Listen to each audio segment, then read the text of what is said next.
Good morning, and welcome to the virtual Sunday service of the West Hills Unitarian Universalist Fellowship, affectionately known as WOOF. My name is Kim Transier, my pronouns are she and her, and it is my privilege to serve as your lay leader this morning. Whoever and wherever you are at this moment, you're welcome here. Whatever your age or abilities, skin color or birthplace, regardless of whom you love or how you identify your gender, whatever your spiritual practices may be, or if you have none, you're welcome here, and we're glad you're with us this morning. I hope you'll join our virtual coffee hour at 11:30. Follow the link in your order of service email. At coffee hour, we check in with each other, share our joys and sorrows, and talk about today's service. I also encourage you to look at the announcements attached to your order of service to see what else is happening at WOOF this week. If this is your first time with us and you don't have an order of service, but you'd like to know more about who we are and how we stay connected this summer, please get in touch with our congregational administrator. Her contact information will appear on your screen after the service. When I light our chalice, the symbol of our Unitarian Universalist faith, I will ask you to consider these words by Leslie Takahashi. All that we have ever loved and all that we have ever been stands with us on the brink of all that we aspire to create. A deeper peace, a larger love, a more embracing hope, a greater joy in this life we share. Please speak with me now our opening affirmation. Let us open our eyes to see what is beautiful. Let us open our minds to learn what is true. Let us open our hearts to love one another.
In today's service, we'll reflect on the story of the American West and how it has shaped us. And we're honored to welcome Molly Gloss as our speaker. Molly is a novelist and short story writer whose work has received, among other honors, a Penn West Fiction Prize, an Oregon Book Award, a Pacific Northwest Booksellers Award, a Whiting Writers Award, and the CES Wood Distinguished Writer Award. She writes both realistic fiction and science fiction, and her work in both genres most often concerns the landscape, life, and mythology of the American West. A fourth-generation Oregonian, she lives in Portland. She has selected today's reading. Welcome, Molly. Thank you for coming. A reading from the novel Ceremony by Laguna Pueblo writer Leslie Marmon Silko. I will tell you something about stories, he said. They aren't just entertainment. Don't be fooled. They are all we have, you see. All we have to fight off illness and death. You don't have anything if you don't have stories. Their evil is mighty, but it can't stand up to our stories. So they try to destroy the stories. Let the stories be confused or forgotten. They would like that. They would be happy because we would be defenseless then. He rubbed his belly. I keep them here, he said. Here, put your hand on it. See, it is moving. There is life here for the people. And in the belly of this story, the rituals and the ceremony are still growing.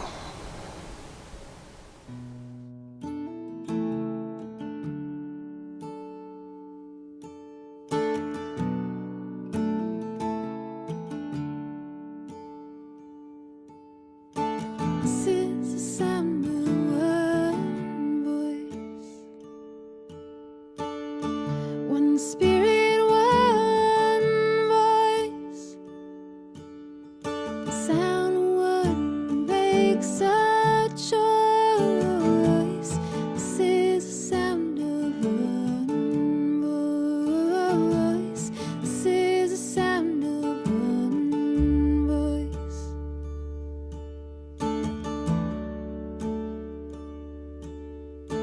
This is the sound of voices too. The sound of me singing with you, helping each other to make it through. This is the sound of voices too. This is the sound of voices too.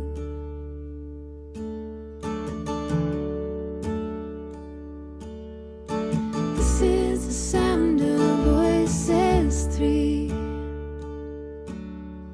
singing together in harmony, surrendering to the mystery. This is the sound of voices three. This is the sound of voices three.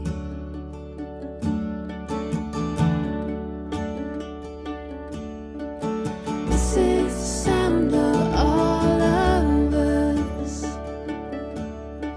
singing with love and the will to trust. Leave the rest behind, we don't turn to dust. This is the sound of all of us. This is the sound of all of us.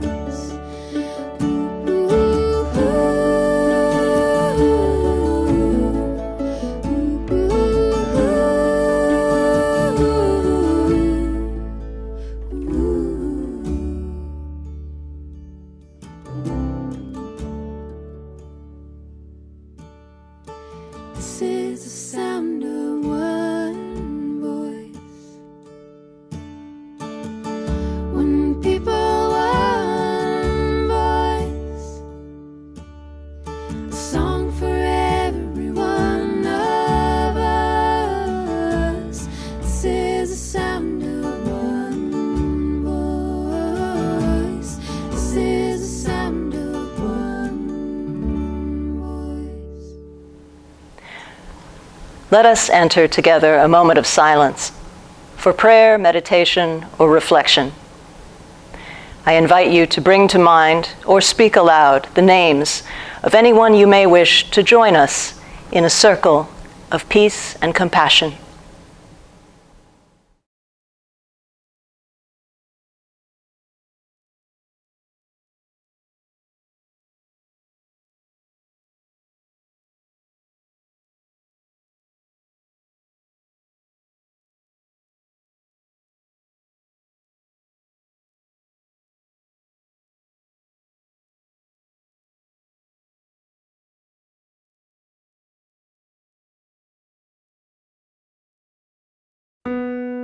The river is flowing, flowing and growing. The river is flowing down to the sea. Mother, carry me, child, I will always be. Mother, carry me down to the sea.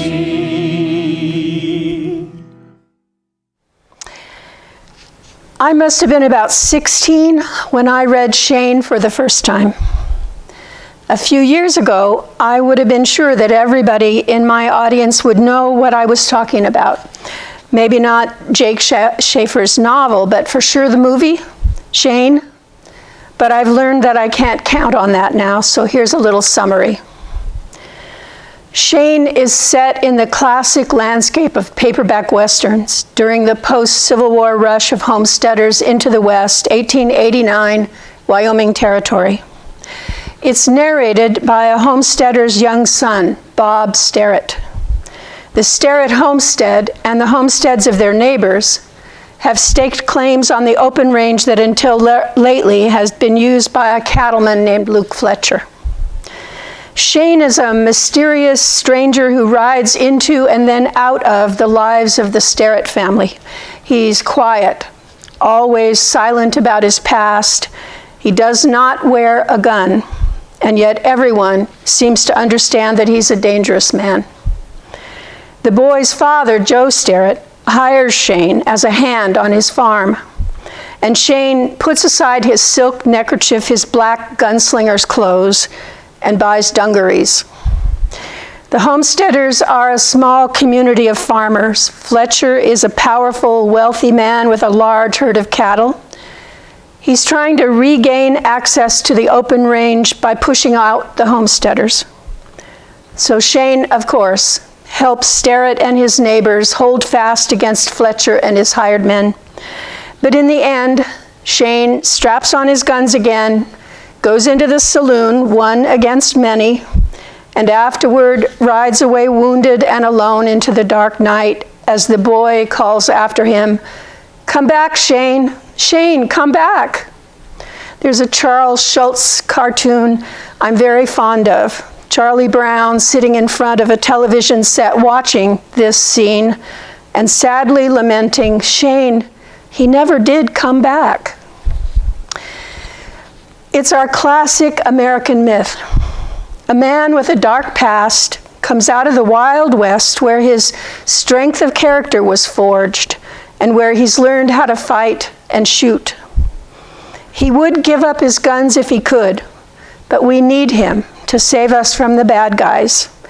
And so he does the necessary killing, and then he heads back into the wilderness alone. Like countless other gunslinger heroes, his success is freighted with sorrow because he is wearied of violence, but he cannot escape it. And ironically, in Shane, as in so many Western novels, the fight that he wages is on behalf of the farmers, the homesteaders, who are putting up fences and closing off the open range that has been the domain of free-spirited wanderers and footloose paladins like him. In the elegiac world of the Western novel, our wilderness paradise is always just about to end, despite and because of the sacrifice of our gunslinger hero, the taming of the West that will make him an anachronism. The story is seen through the eyes of a young boy, a boy puzzled and entranced by Shane's hidden violence, a boy who comes to trust, love, and venerate him. Jack Schaefer said about his novel, "It's an American boy's dream of the world as it should be." I've gone back to reread Shane many times over the years, and I've each time seen it through a different lens. By the time I was 20, I had read all the classic literature of the West, from The Virginian to Honey in the Horn. And then the women, Willa Cather, Mari Sandos, Dorothy Johnson, women who told a different story about the West, a story not so much about heroes as about ordinary people and the way their lives were tied to the land. I read the homesteaders' memoirs, the trail drive reminiscences, the diaries and letters of the early comers. And I learned, among other things, that the real history of the West was not a history of lone riders and solitary gun-toting heroes, but a communal enterprise. And finally, I read the memoirs of writers who were third or fourth generation on their families' ranches, who had begun to ask what it was we thought we were conquering when we won the West.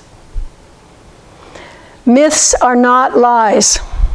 They're the stories we tell ourselves about the past so we can try to understand who we are as a people, what we care about, how we conduct ourselves. They're larger than life. They're legends about heroes and heroic battles. They're mostly about men.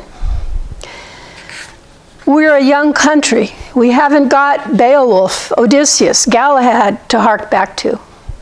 We've got this natural, understandable hunger for a heroic past, so we look to the only period of our Anglo history that comes anywhere close to a heroic age, those 25 or 30 years when we were pushing our way into the West and, ironically, pushing out the very people whose own legends and heroic myths might have given us the stories we yearned for.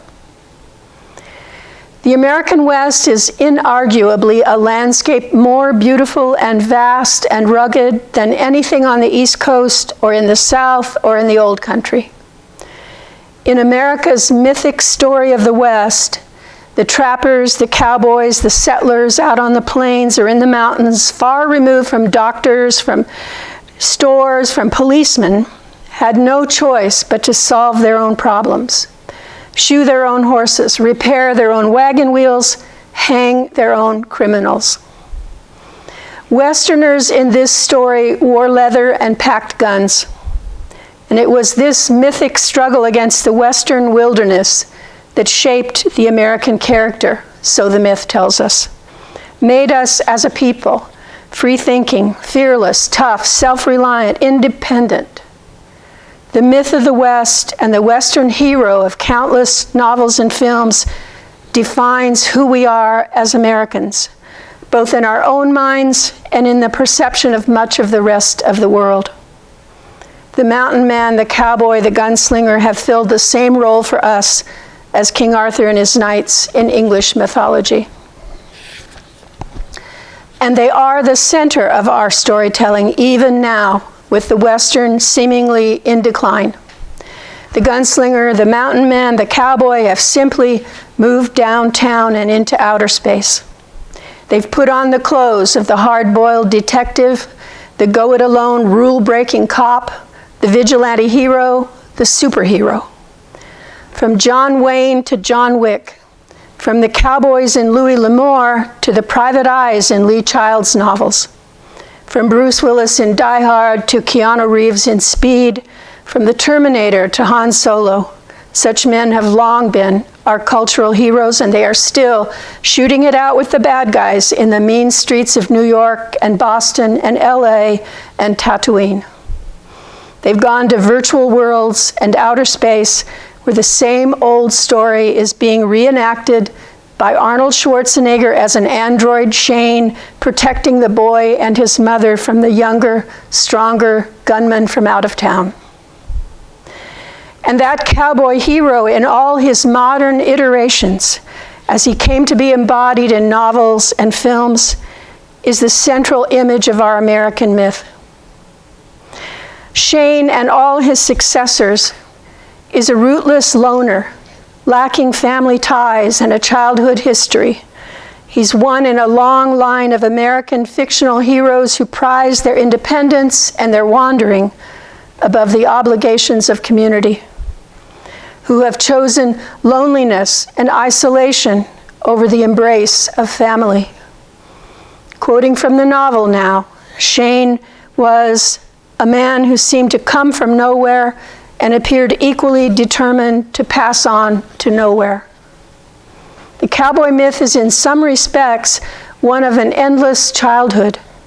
The hero has no parents and is not himself a parent, nor does he wish to be. He does not marry because marriage would mean the end of his picaresque adventures. In the myth of the West, our hero rides his horse across unfenced golden fields, spreads his bedroll beside unpolluted mountain streams, wakes in the pink light of dawn to see deer browsing on the meadow with his pure white stallion. In this story, he is both intimate with the wild earth and he is the one who has tamed it.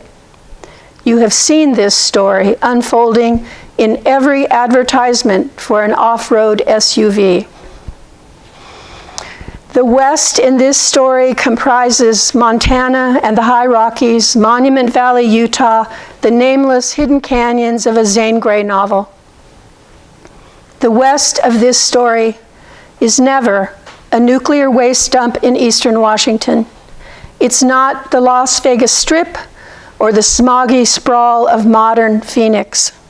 It's not deadbeat dads or road rage or a boy shooting up his high school. It's not the raging poverty and alcoholism of the res, and it's not the gangs of LA dishing out vigilante justice in the streets. Yet the cowboy hero brought all those things west with him as surely as he brought his horse and his gun. Received narratives too often tell us who to love or to hate, whether to see or be blind. Often, too often, stories saddle us, ride us, whip us onward. They tell us what to do, and we do it without questioning. We haven't wanted to think too hard about the paradoxes and ambivalences of Western American settlement, or look too closely at the baleful shadows in the Western myth, the dark side of the cowboy hero.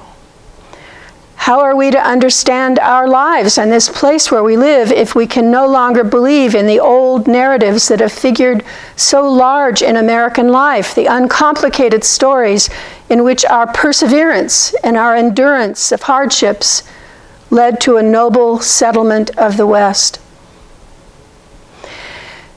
People came into the West thinking they'd been promised something, at least freedom and the possibility of starting a new life. When things didn't work out or neighbors got too close, they moved farther west to try again or to seek a new challenge or new land to break. But of course, our expectation of golden riches, golden dreams out west often led to disappointment. Land was opened for homesteading even where the ground was unsuitable for plowing, even where there was insufficient rainfall and no possibility of irrigation. The dry land west is littered with the dilapidated shacks of abandoned homesteads. When the timber was cut or burned, when the soil had been exhausted, when the game was killed off, when the claim petered out, or the crops dried up, or the cows had eaten the grass down to its roots, people packed up and headed farther west, following a trail they hoped would lead them to new and better opportunities. But it was not the miners who struck pay dirt, it was the mining corporations. Not the loggers, but the lumber barons. And often the cowboy was not an armed nobleman on horseback, but an overworked, underpaid wage slave for an absentee English cattle baron or an Eastern investment corporation, just as now the Western wanderers of the film Nomadland are seasonal workers in a vast Amazon warehouse. And as people used up the land and moved on, they left a backwash of the defeated and the discouraged. When the Western story did not come true, the result was alienation. The poor you will always have with you, Jesus may have said. But in the American West, poverty was viewed as a failure of the dream, and we are reaping that whirlwind now. My own writing has been shaped by a lifetime of affection for and frustration with Western literature and the American heroic myth. I've had to come to terms with the knowledge that our Western story is a story of breaking the wild land, its animals, its native peoples, by brutal, violent conquest.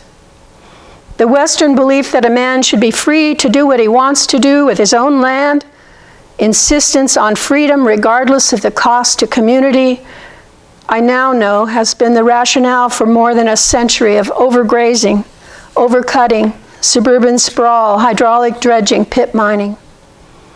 Has been the rationale for Las Vegas, Nevada, sitting on the driest landscape of the West to drain down the Colorado River and the underground western aquifers in order to put on its watery casino displays and keep green its acres of improbable manicured lawns.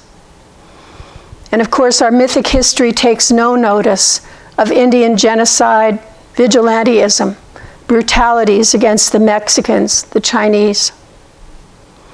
Above all, I've recognized that the Western story solves every problem with violence. Our hero lives by the code of the West. If he's insulted or cheated, if his favorite hat is tromped on, if someone kisses his girl on the cheek, he must fight or he's a coward. If his horse, or now it would be his car, a Mustang surely or a Silverado, is stolen, our hero, above the law, will always dispense his own violent justice and punishment. Toxic masculinity is a feature of patriarchy around the world.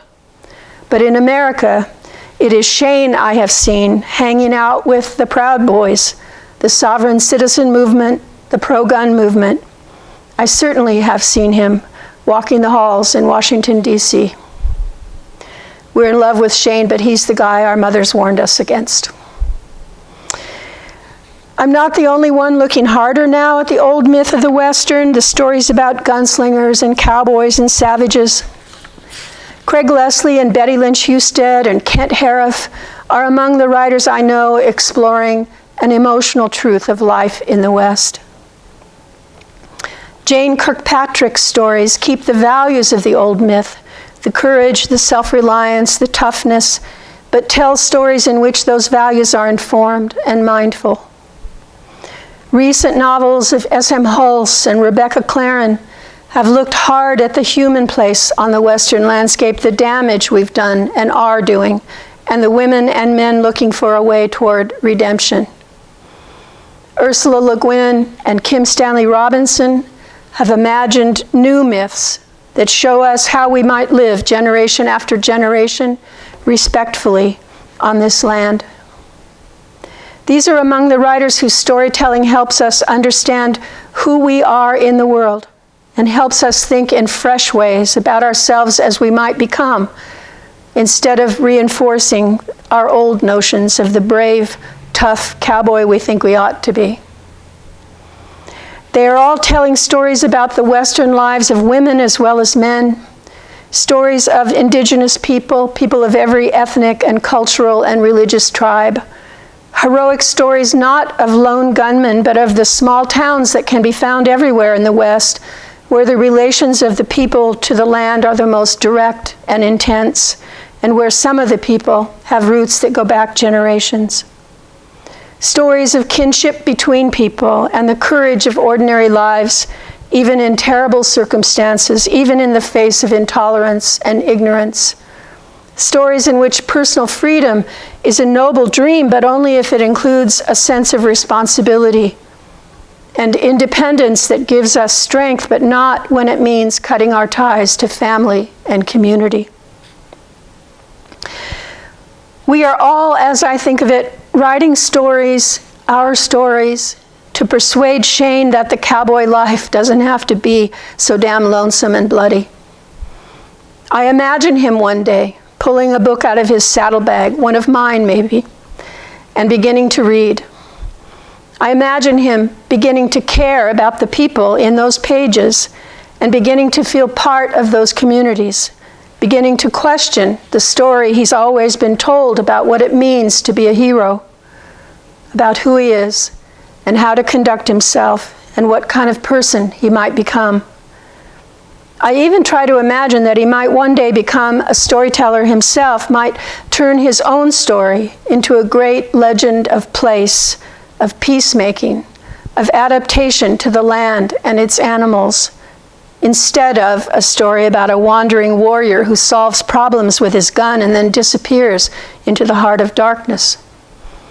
And in this story, I'm imagining, one day he hangs up his guns for good.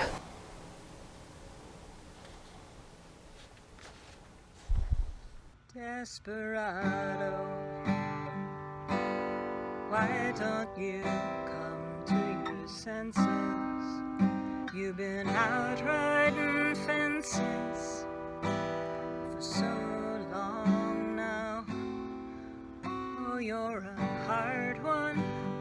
I know that you've got your reasons. These things that are pleasing you, they hurt you somehow. Don't you draw the queen of diamonds, boy. She'll beat you if she's able. You know the queen of hearts is always your best bet. And it seems to me some fine things have been laid upon your table, but you only want the ones that you can get. Desperado, oh, you ain't getting younger. Your pain and your hunger, they're driving you home. And freedom, oh yeah, freedom, that's just some people talking. Your prison is walking through this world all alone. Don't your feet get cold in the wintertime, when the sky won't snow and the sun won't shine? It's hard to tell the nighttime from the day. And you're losing all your highs and lows. Ain't it funny how the feeling goes away? Desperado, why don't you come to your senses? Come down from your fences. Open the gate. It may be raining, but there's a rainbow above you. You better let somebody love you. Let somebody love you. Better let somebody love you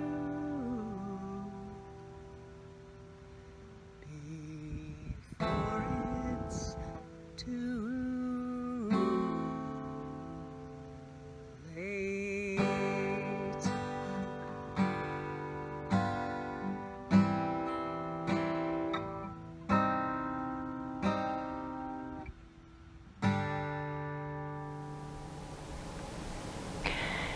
This is the time in our service when we pause to reflect on the gifts we have received and what we have to offer. Whether it be a financial gift or the gift of your time and talent, Wolf is grateful for your offering. Join with me in speaking our affirmation of gratitude and giving. Let us be grateful when we are able to give, for many do not have that privilege.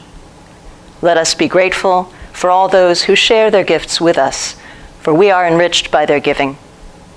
And let us be grateful, even for our needs, so that we may learn from the generosity of others. All right, and start.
Now, as we close our time together, we extinguish our chalice, but not the warmth and inspiration of our faith. May we carry its flame within us until we meet again.